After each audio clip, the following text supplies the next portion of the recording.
Now we want to look at another event that took place in Parliament today, and that's the Governor General's throne speech, which basically outlines the government's legislative agenda for the year. Now TVJ's Andrea Chisholm was there and she joins me live. Andrea, I'm hearing about new laws relating to crime. Yes, Archie, crime and violence, naturally as expected, was one focus area for the Governor General's throne speech. And since January 1 to February 9 this year, there has been a 25% reduction in serious and violent crimes when compared to the period last year. That's the same period last year. Now, under Plan Secure Jamaica, the government is looking to reduce crime even further. At least 3 new legislation will be tabled and there will be changes to other laws. Insisting that a state of public emergency is not a long-term crime-fighting tool, the opposition refused to support any further extensions past January. And to minimize the stigma attached to SOEs, the government referred to them as enhanced security measures. And now, a law with the same name. The Enhanced Security Measures Act will be developed and tabled this year. It must be noted that this act requires focused unity of purpose as we must speak with one voice. As part of those efforts, the National Security Act will establish the National Security Council in law.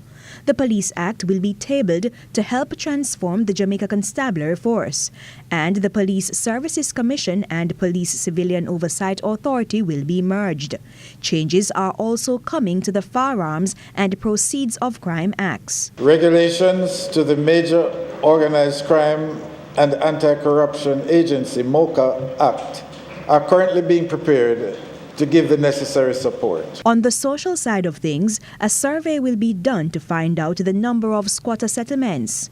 This year, the government will unveil a new social housing program, SHP, which will see the provision of indigent housing, relocation of vulnerable communities, and the upgrading of tenements or big yards. Tobacco legislation is again on the agenda. So too is a national policy for the reduction of alcohol use. The main objectives of the policy will be to regulate the advertising, promotion, and sponsorship of alcoholic products, strengthen the health response to the harmful use, reduce road traffic accidents. Speaking of roads, an announcement for operators of public passenger vehicles. This year, the Transport Authority Act will be amended to allow for a new system to be implemented to address renewal of license on birthdays and extended license.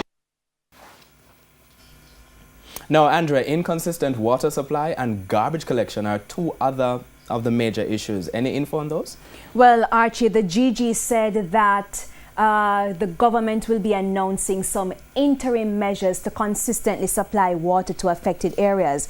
And the National Solid Waste Management Authority, NSWMA, is expected to get 100 new garbage trucks. All right, thank you, Andrea.